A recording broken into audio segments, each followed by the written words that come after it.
Welcome to Unstuckish, the podcast about getting free from burnout and stepping into a life that actually lights you up. I'm your host, Laura Cardwell, and around here, we believe transformation isn't about quick fixes or hustle hacks. It's about rewiring your brain, reclaiming your energy, and remembering who you really are. Each episode will dive into the science of the nervous system, the wisdom of human design, and the messy magic of human potential. You'll get real talk, practical tools, and a little soulful woo, all designed to help you find more joy, purpose, and freedom without pretending it's perfect. Because let's be honest, getting unstuck is rarely a straight line, but with curiosity, compassion, and a little play, we can make the journey a whole lot lighter.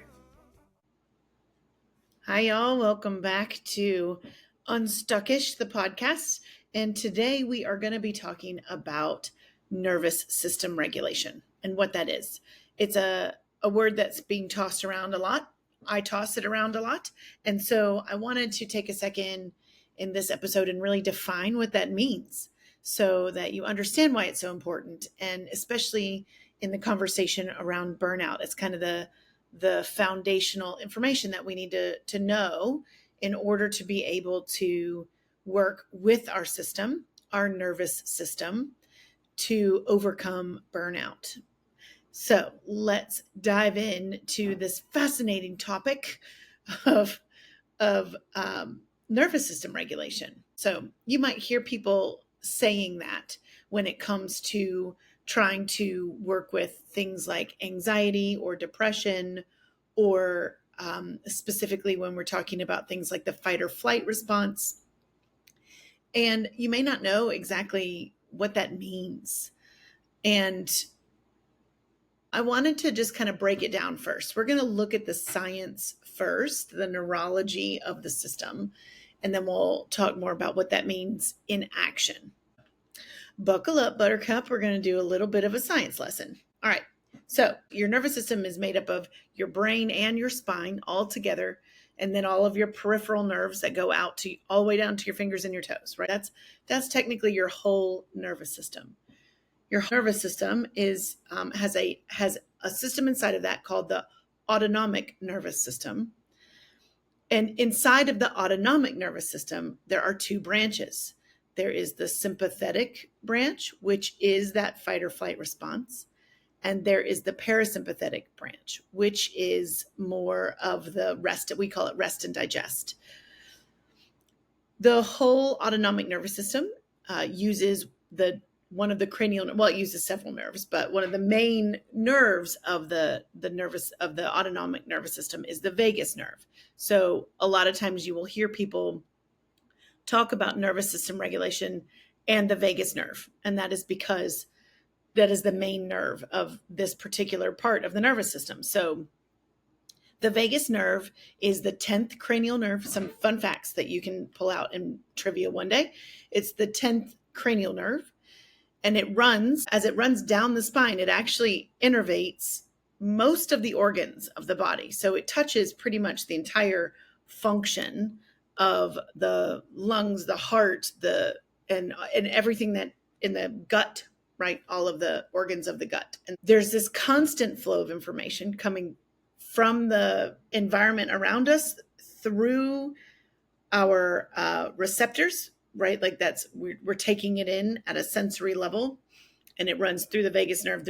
That's a communication highway between the body and the brainstem.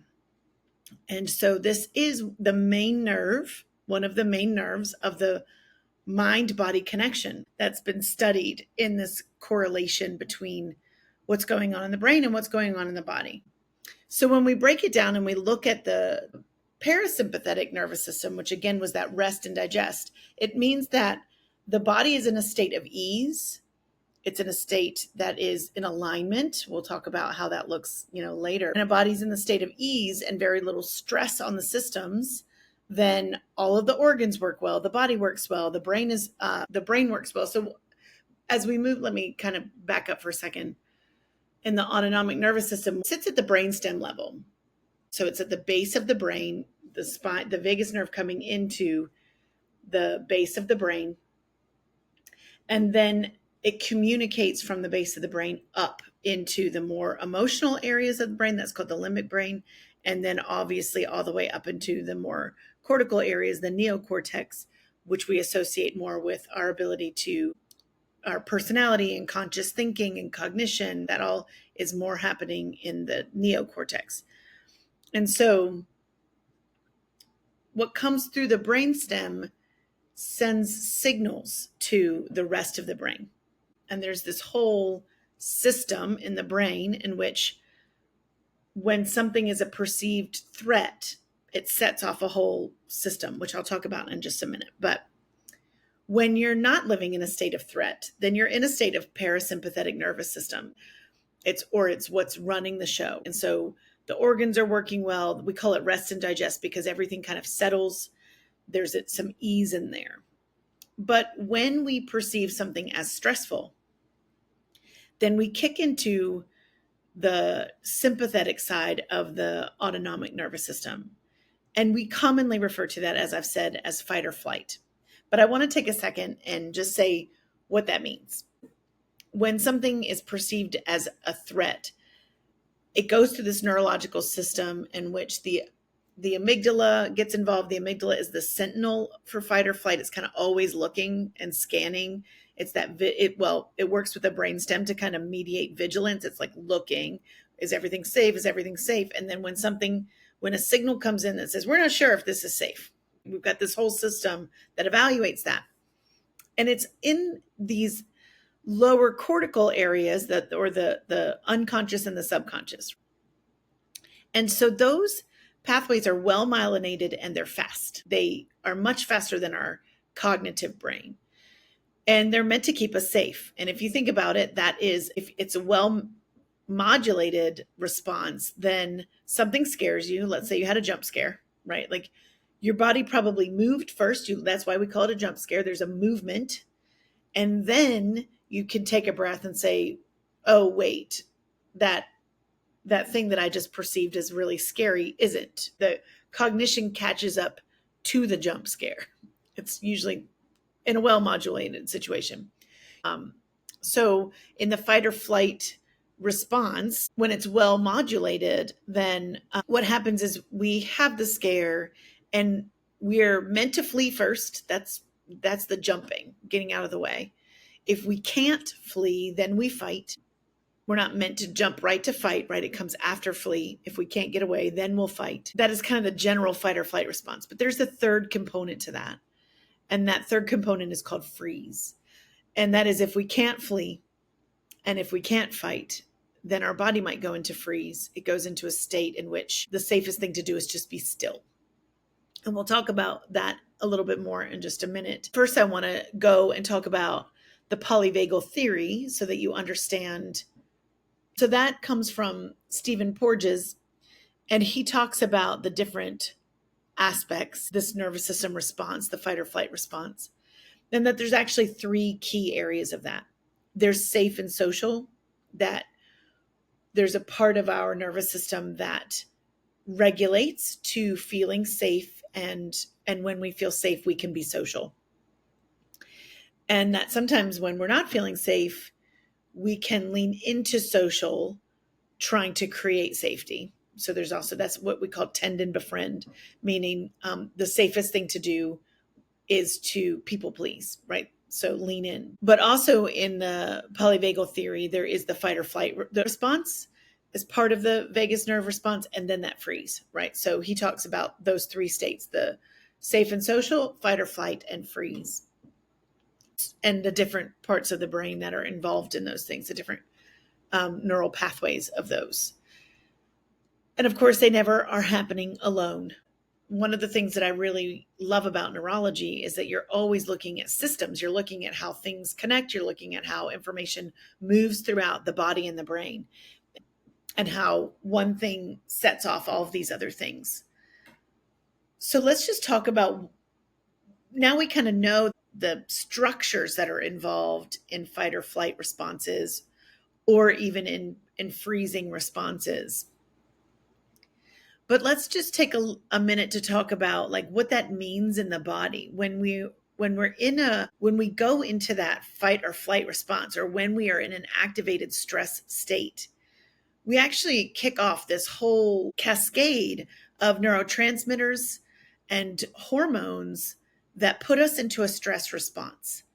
And that stress response is meant to give us the boost necessary to flee or fight.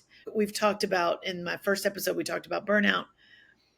Burnout comes from too much cortisol. Well, one of the reasons that we burn out is from having too much of a stress response. And what that means in the body is that we are kicking off too much adrenaline, too much noradrenaline in the brain, too much cortisol is being produced. We need those chemicals. They're really important to the overall function. They're not only stress chemicals. They have lots of other jobs. They're part of many other systems in the brain. But when they are associated specifically with the fight or flight response, or when we're in a stressed state and we have elevated neurotransmitters in that adrenaline and noradrenaline, we have elevated cortisol in the body, we're meant to have that in order to flee or fight. It gives us that burst. It gives it why, you could pick up a car. You've heard the stories about people being able to pick up a car. That comes from these chemicals. However, when we're not able to regulate those chemicals, when we're being constantly in a state of stress, then those chemicals actually become harmful, or those neurotransmitters and those hormones, they can start to create imbalances. I shouldn't say harmful, because it's not necessarily harmful. It creates imbalances in other systems. And they also have direct communication to other systems. So when we are in an activated state of stress, specifically, let's just say we're in fight or flight stress, and we've got these elevated levels of cortisol, we also have there's a direct connection between that fight or flight response and what we call the enteric nervous system, which is the nervous system of the gut reaction. And so there's this direct correlation between stress and what's going on in the gut. And we know now that the gut, the literal, like all of the organs of the gut, we call that a second brain. I kind of believe that there's no hierarchy to it, but it is a neural center. We have neurons in our bellies, we have neurons in our hearts, we have neurons in our brains, we have neurons everywhere. And so when we're in a constant state of stress, it can be disruptive to this enteric nervous system. And we start to get digestive issues, but not just that. When we get digestive issues, we can also, what happens in the enteric nervous system is we produce many of our most important neurotransmitters in our gut. And so we can get these neural disruptions to our neurotransmitters, things like GABA, which help calm the system, and serotonin, which is a mood stabilizer. Those are a couple of the really important neurotransmitters that we produce some of those in the gut. We're not only in the gut, we produce them in other places too. So you have this direct tie to stress in the body. And once you start to get a disruption in the body like that, when you've got this constant stress that's starting to mess with the digestive system, and what we know is that once one system starts to kind of get a disruption, we get disruptions in lots of other systems, because they're not working independently. They're working as a whole. In Chinese medicine, we look at things through the lens of systems in that way, that there's the 5 element theory really shows, like, when you're keeping the chi moving really smoothly in the systems, all of the nerves and the organs and the thoughts and the conceptions and all the things, then we're keeping what Chinese medicine would say, the chi moving really smoothly through all of those systems. But when you're getting an imbalance in some kind of way in one of those elements, then it begins to affect not only the element that it's affecting, but also all of the other elements. And we see that, like, once we're kind of staying in the sustained state of stress, we begin to see that it starts to affect the adrenals. And the adrenals, again, are what produce that cortisol to begin with.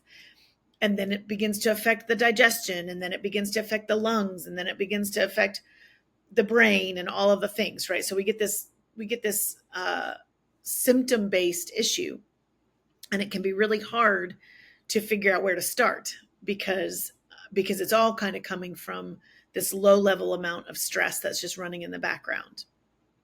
So what it means then to be able to regulate your nervous system is to be able to become more aware of when we are in a stressed state, when something is triggering that fight or flight response, when something is triggering that freeze response. Our ability to be able to be more aware of what those triggers are, and we'll talk about the word trigger in just a second, and then bring that nervous system back out of the sympathetic nervous system into the state of the parasympathetic nervous system, that rest and digest. And those kind of toggle between each other. We move in and out of the states all day long, and you cannot control these things. They're unconscious, and they're meant to keep us safe, and they're really important systems for us to have. We don't want to not have them, but we also want to be able to regulate them. What regulation means is my ability to become aware and then do something about it, basically, right? So let's talk about the word trigger for a minute, because that's a hot word in personal growth and in the world right now. So a trigger is something that the body registers as not safe. That's all it is, right? What we register as unsafe is told to us through a couple of things. First of all, there are primitive triggers that are instinctual triggers, right? So that would be like most of us instinctually are going to jump if we hear something rustling in the woods. Like we're literally programmed to be aware of our surroundings, right? If you think about what kept us safe as in our primitive brains. Also, triggers come from our early childhood experience. If we did not have someone in which we learned that safe and social, we learned to co-regulate, we learned what safety actually felt like, it actually changes how we perceive what safety actually is. And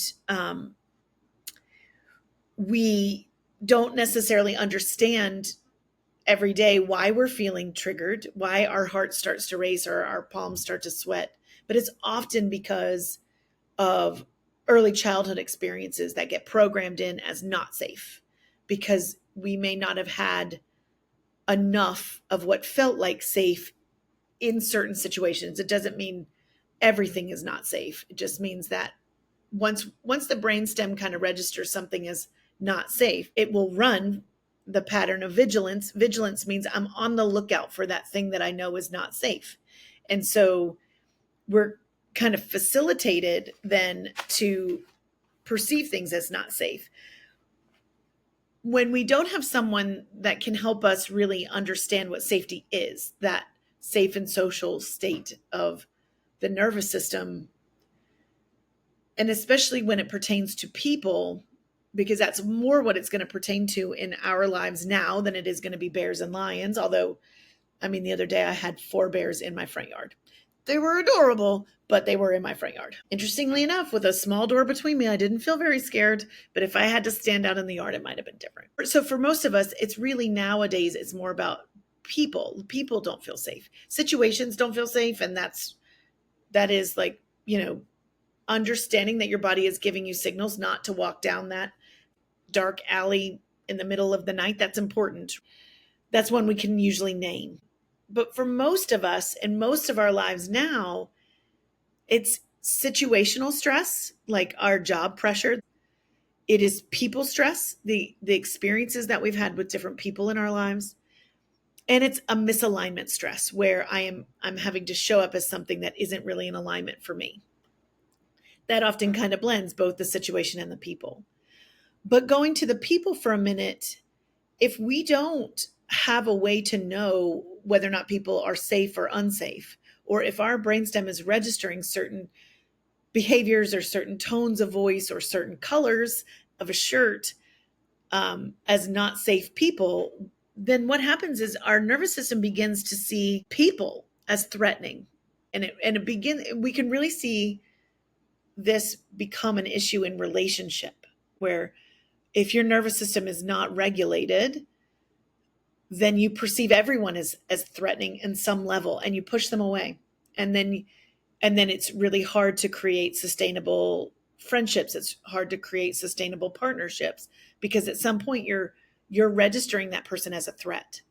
But that isn't necessarily true. The person might not actually be a threat. Now, they might be, and you might be getting a nervous system cue that says, this person is really unsafe. The way they act in the world for me and my system feels really unsafe. And that is, if you had a verbally abusive parent, then someone who raises their voice to you, that's going to be a trigger for you. You're going to have these, or the tone of a certain tone of voice is going to trigger off these places where the brainstem registered that tone of voice as threatening, or that personality trait as threatening.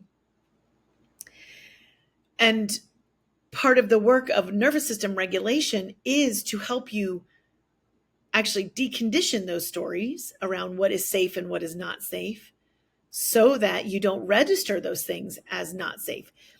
I want to talk about that for a minute in a lived experience, because in my work, I hear a lot of people talking about boundaries. And again, I will do a whole podcast on boundaries, but boundaries and choosing people that make me feel safe. And, and I have this going on in my own world. I'm not exempt from this struggle in the world, but one of the things that we're not necessarily always talking about is that nervous system regulation work is not the responsibility of someone else. So what we're seeing, and if you've ever read the book, The Coddling of the American Mind, one of the major issues that we're seeing is that people are recognizing that their nervous systems are dysregulated around certain people or in certain situations.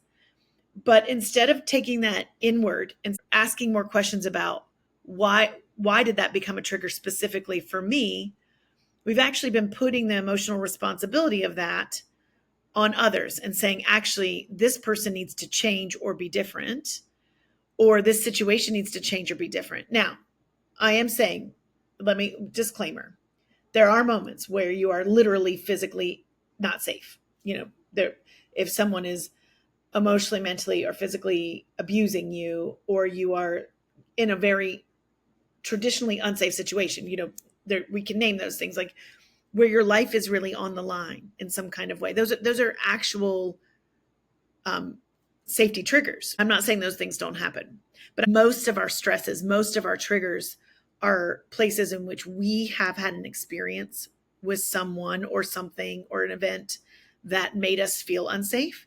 And the work is not to avoid people like that or to avoid those situations.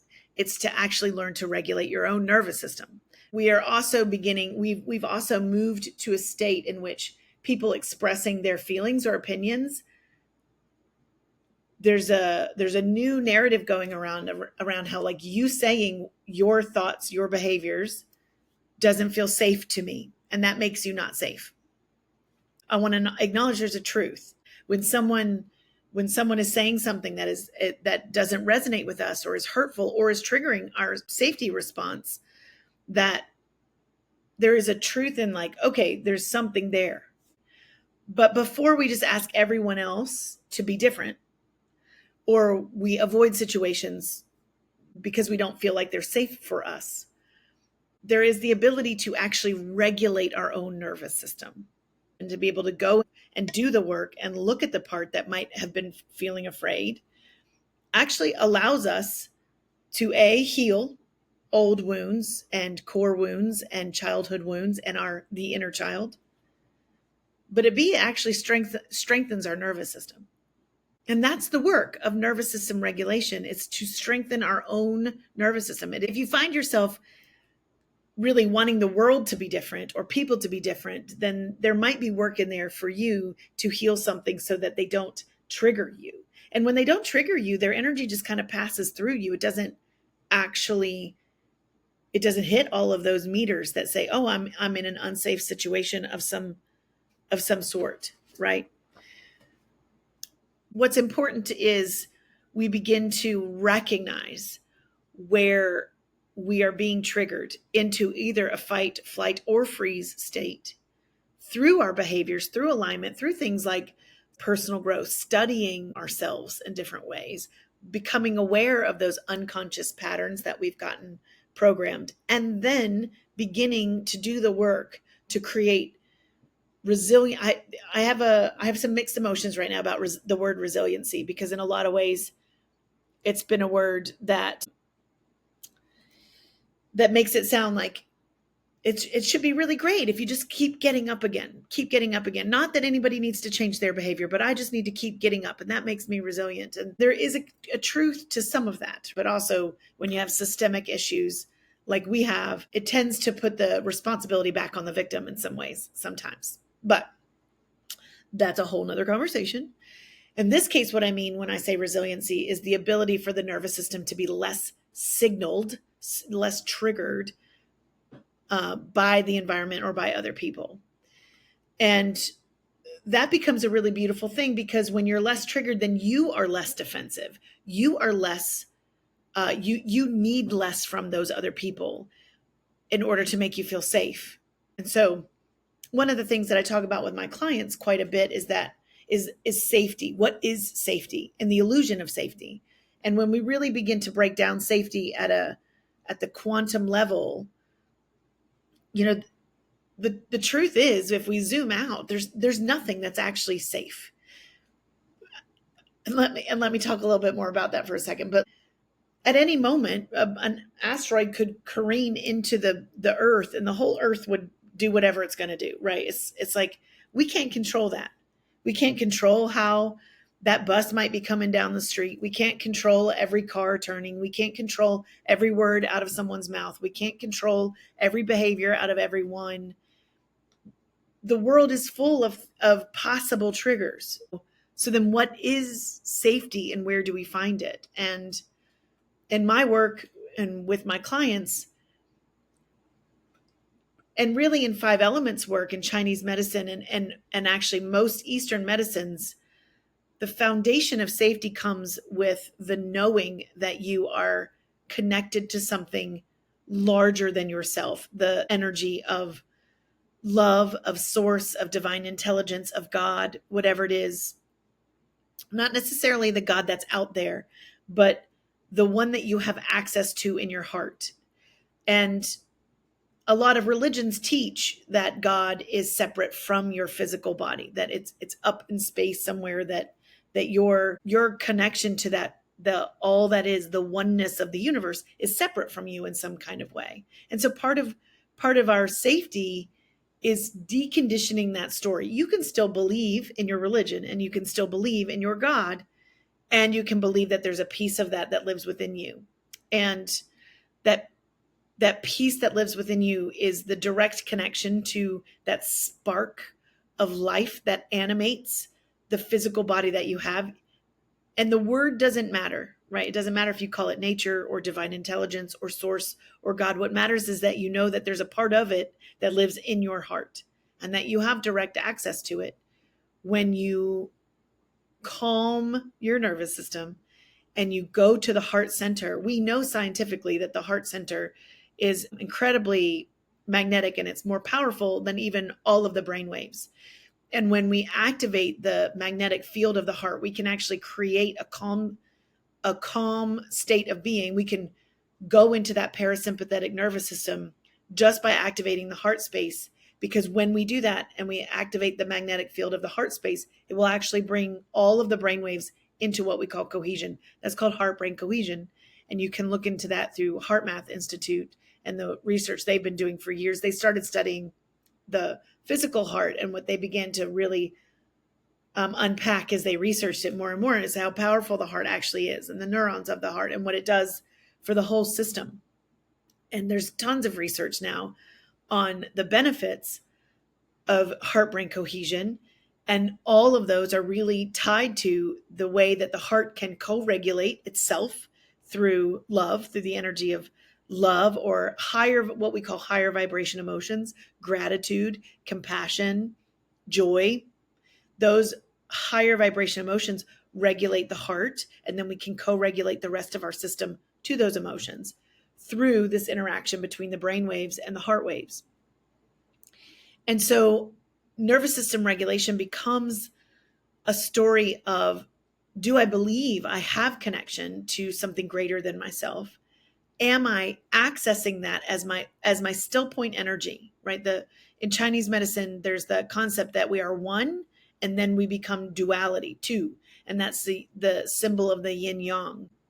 And that's plays out in our biology, that there was nothing, and we are one cell, and then one cell divides to two cells, and right. So it plays out everywhere in this world. Duality plays out, right? And the goal here for nervous system regulation is remembering that the only thing that's truly safe is that we are connected to source, and through source, through that connection, that we've never been disconnected, and that we think ourselves apart, and we be ourselves. We go into actions and behaviors and thoughts that confirm this separation. But safety lives in knowing that I am a divine being having a human experience, and I will return to being a divine being. I mean, I was never separate from being a divine being. I'm still a divine being. I was part of the whole, and now I have this human skin suit that is doing a thing in the world, and I'm able to physically manifest spiritual thoughts and concepts into physical realm by having a human body. And I love that. And then when this body dies, I'm not done. I'm still part of the oneness. Energy cannot be destroyed. It's just distributed, recreated. So safety then becomes this co-regulation in our heart space. In internal family systems work, Dick Schwartz work, it's about the self, the 8 C's of the self, and how the 8 C's of the self can help heal and unburden and regulate the wounds. It is the wounds and the protectors and the managers in parts work that are triggering the nervous system responses. And so we can bring that back into the heart space and begin to heal. So that is your very quick and very easy walk down the road of what it means to have a regulated nervous system and the science behind why it matters. I'm hoping that that's helpful in just defining some of the conversation, because these words get thrown around, but we don't really talk about what it actually means. And right now there's a big push around nervous system regulation in again, in some ways we're talking about other people needing to be different. And that's true. People need to be better in general. You've heard me say these things before. We need to be kind. We need to be loving. What would love do? We're here to serve a higher purpose. We're here to know ourselves as spiritual beings having a human experience. That's true. But my emotional regulation and my nervous system regulation is my responsibility, not someone else's. Okay, I'll get off my soapbox with that. I hope this is helpful. From here, we'll get to have lots of conversations, but hopefully this gives you a foundation of what those things mean. And until next time. Thanks for joining me today on Unstuckish. If this conversation sparks something for you, imagine what we could uncover when we look directly at your unique blueprint. That's exactly what we do in my chart chats. They're part chart reading, part psychic session, part soul strategy. Basically, you bring the question, and together we'll call on your design, your guides, and your intuition to get the answers you've been craving. You don't have to keep wandering in the fog, y'all. Book your chart chat, and let's find the clarity, direction, and soul deep yes you've been looking for. And if you haven't gotten your copy yet, Unstuck Yourself, Thrive Beyond Burnout, and Find Your True Purpose is now available for pre-order. Get your copy today at unstuckyourselfbook.net. Remember, getting unstuck isn't about perfection. It's about movement, alignment, and finding joy along the way. Until next time, stay curious, stay kind, and stay a little unstuckish.